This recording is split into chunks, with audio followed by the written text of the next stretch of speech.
히스기야는 한 번 실패를 경험했죠. 그리고 마음을 돌이켜서 전심으로 하나님을 의지하기로 했습니다. 히스기야는 본래부터 하나님을 의지하는 왕이었죠. 그런데 우리가 하나님을 의지한다 할 때 이 의지하는 것은 사람마다 또 자기 자신도 어떤 사건마다 조금씩 다를 수가 있습니다.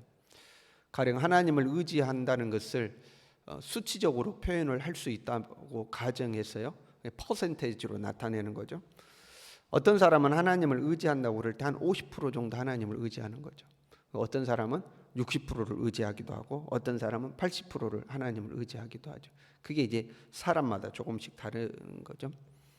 히스기야는 하나님을 의지하는 왕이었지만 그 하나님을 의지함에 있어서 100%는 아닌 거죠. 이번 사건을 겪으면서 자기가 100% 하나님을 의지했던 것은 아닙니다. 하나님은 우리를 점진적으로 이제 성장을 시키시죠. 예를 들어 초신자가 교회 막 처음 나와가지고 한 10% 정도 하나님을 의지한다고 해봐요. 하나님이 정말 살아계신가? 내가 하나님을 한번 의지해 볼까? 하고 한 10% 하나님을 안 하던 것이지만 하나님을 의지하려고 하면 그 새 신자에게는 하나님의 은혜와 역사가 나타나는 경우가 굉장히 많습니다. 교회 처음 와가지고 하나님 한번 의지해 볼까? 하나님 말씀대로 한번 해볼까? 그랬더니 진짜 막 하나님의 역사가 나타나는 거죠. 그런데 여러분과 같은 중직자들이 신앙생활 오래 한 사람들이 하나님 한 10%만 의지해 볼까? 그러면 오히려 하나님께 혼나는 경우가 있죠. 고난이 생기고 어려움이 생기는 경우가 있는 거죠. 개인적으로 각 개인이 내가 저번 어떤 문제를 만났을 때는 한 70% 정도 하나님 의지해서 하나님의 도움이 찾아오고 문제가 잘 해결됐어요. 그랬더니 이번에 또 문제를 만났어요. 그랬더니 저번에 한 70% 하나님 의지하는 방법대로 그렇게 하니까 하나님이 도와주시더라고. 한 70% 정도로 하나님을 의지했더니 하나님의 역사가 안 나타나는 거죠. 이번에는 한 80% 정도 하나님 의지해야 그래야 이제 하나님의 역사가 나타나는 거죠. 그렇게 해서 하나님이 우리를 훈련시키는 거죠. 점진적으로 하나님을 더 의지하도록 만들어가는 거죠. 어떤 사람이 고난받고 있고 어떤 사람이 하나님 앞에 훈련받고 있는데 그것을 모른 채 일괄적인 잣대를 갖다 대놓고 그 사람을 평가하고 판단하는 이제 실수를 범하면 안 되죠. 욥과 같은 사람은 그래도 한 95% 이상 하나님 의지하던 사람이지 않겠습니까? 평상시에도. 그런데 한 50% 정도 하나님 의지하고 살던 친구들이 욥을 보면 이해가 안 되는 거죠. 욥의 현재 상황이 이해가 안 되는 거죠. 그래서 우리가 어떤 일괄적인 잣대로 다른 사람을 평가하거나 판단해서는 안 되는 거죠.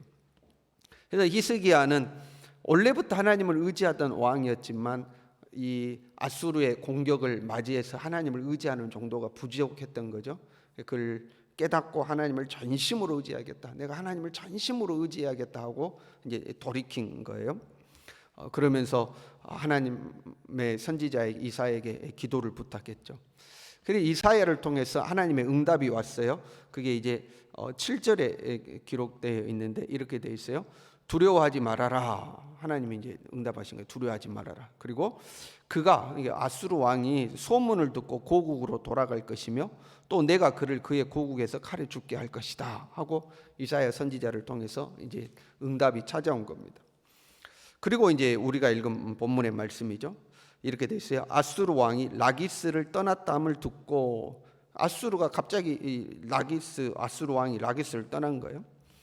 이 라기스는 유다에서 두 번째로 큰 성읍이고 원래는 이제 유다에서 애굽을 방어하기 위해서 만들어 놓은 성이 이 라기스입니다. 전략적 요충지죠. 그런데 무슨 일인지 몰라도 아수르 왕이 라기스에 있다가 라기스를 떠나서 이 립나로 간 겁니다.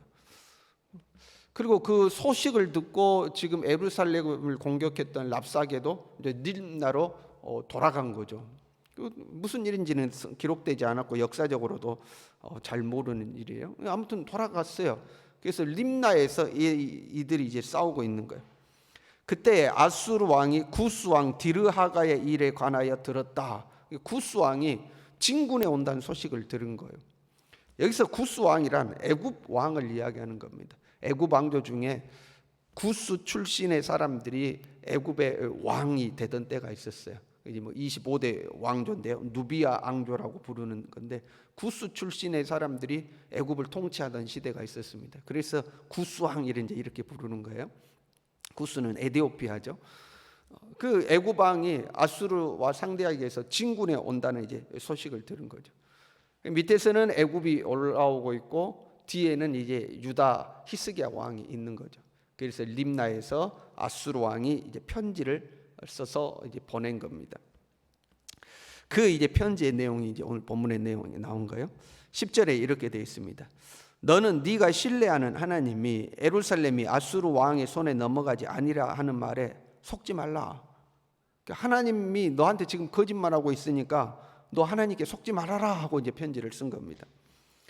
고대의 전쟁은 신들의 전쟁이라고 그랬어요. 그리고 그 신들의 뜻은 제사장이나 선지자들을 통하여서 신탁으로 이렇게 오는 거죠.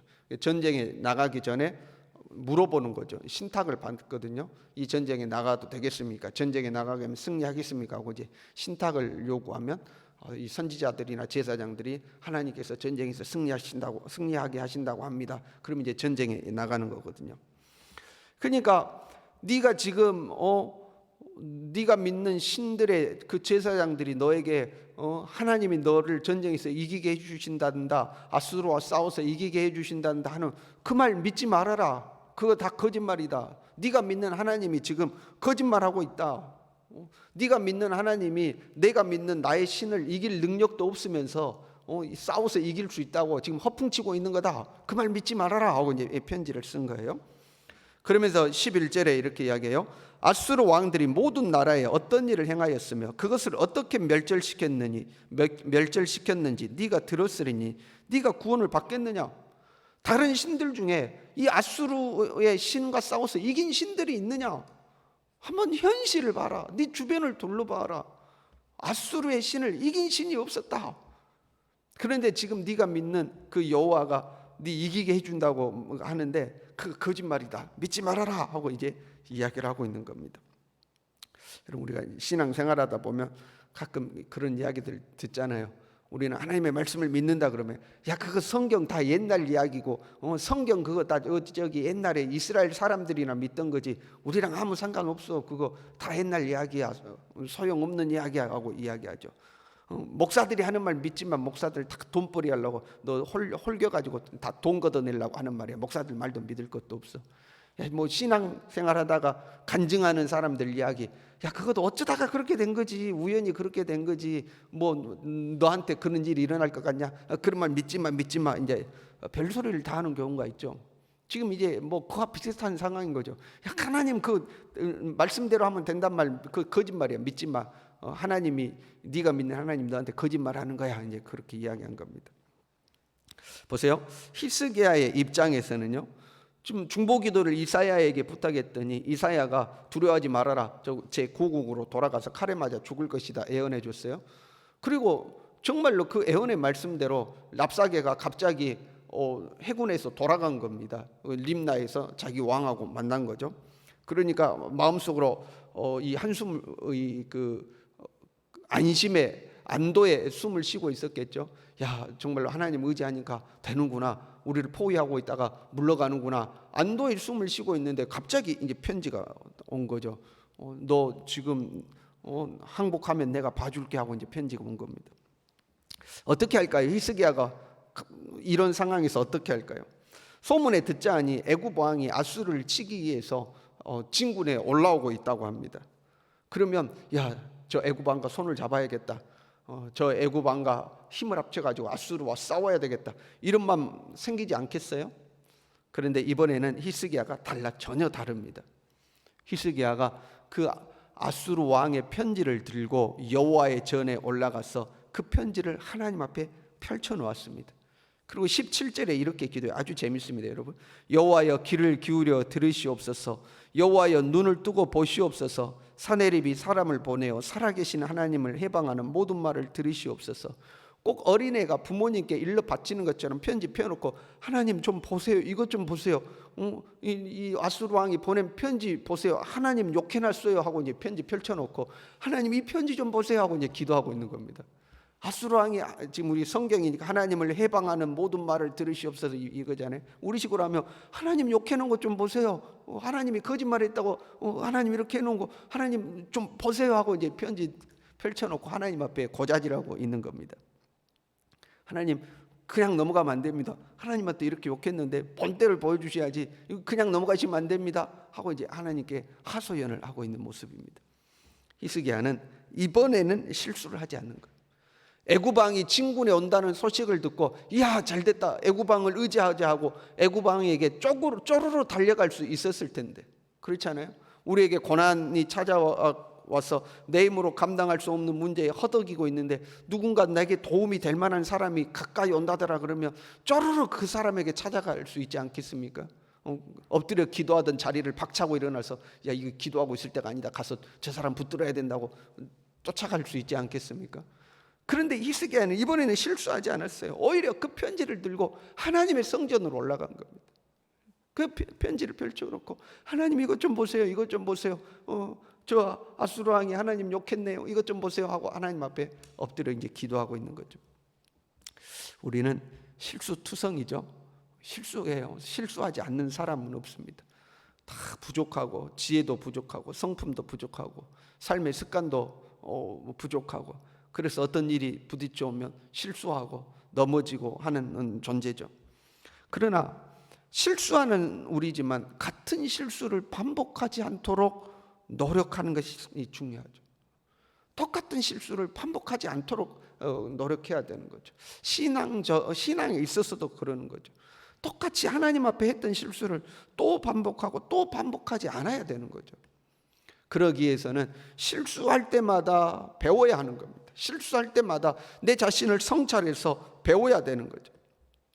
제일 안 좋은 게 뭐냐면 실수했어요. 내가 뭔가 부족함이 있었어요. 그럴 때 다른 사람에게 책임을 전가하는 것 제일 안 좋은 겁니다. 너 때문이야. 내가 이렇게 된 것은 너 때문이야. 책임을 전가하고 다른 사람을 탓하고 그러면 절대 내가 발전을 하지 않는 거죠. 물론 우리는 여러 가지 사람들과 상황에 이렇게 얽혀 있죠. 그래서 내가 30% 잘못하고 누군가가 몇 프로 잘못하고 이런 경우들이 있을 수 있어요. 그럼에도 불구하고 1차적으로는 하나님과의 관계에서 내 자신을 돌아봐야 되는 거죠. 그게 첫 번째가 되어야 합니다. 그래야 내가 하나님 앞에 성장하는 거죠. 혹시 내가 하나님 앞에 잘못한 것은 없는가? 하나님의 말씀에서 어긋난 것은 없는가? 하나님이 뜻하시는 것을 내가 잘못 분별하지는 않았는가? 내 생각이 하나님의 생각보다 앞서가지는 않았는가? 이런 일들을 통해서 하나님은 내가 무엇을 깨닫기를 원하시는가? 하나님과의 관계에서 내 자신을 돌아봐야 되죠. 그래야 하나님 앞에 똑같은 실수를 범하지 않게 되는 거죠. 히스기야는 그거에 성공한 거예요. 똑같은 실수를 반복하지 아니하고 오히려 하나님을 더 이제 의지한 거죠. 그랬더니 이제 하나님이 역사하셔요. 36절에 보면 이렇게 되어 있습니다. 하나님께서 여호와의 사자가 나가서 아수르 진중에서 18만 5천인을 쳤으므로 아침에 일찍 일어나 본 적 시체뿐이라. 하나님께서 하루아침에 아수르의 군대를 진멸시킵니다. 그래서 아수르 왕이 자기 고국으로 돌아가거든요. 고국에 돌아가서 이렇게 돼 있어요. 자기 신 니스룩의 신전에서 경배할 때에 그의 아들들 둘이 자기 아버지를 살해해 버립니다. 재밌어요. 자기의 신 니스룩의 신전에서 경배할 때 그렇게 자랑하던 자기 신 아닙니까? 열방 중에 우리 신과 싸워서 이긴 신이 있느냐고 그렇게 자랑하던 그 자기의 신전에서 자기가 믿을 수밖에 없는 자기 아들들의 손에 의해서 살해당해 죽어버리는 거죠. 하나님의 말씀대로 되는 거죠. 여러분 오늘 하루 우리 1%라도 성장하는 하루가 됐으면 좋겠습니다. 1%라도 하나님 앞에 제자리 걸음을 하거나 뒤로 물러서는 것이 아니라 1%라도 하나님 앞에 성장해서 더 주님 의지하는 우리가 될 수 있기를 간절히 바랍니다. 기도하겠습니다.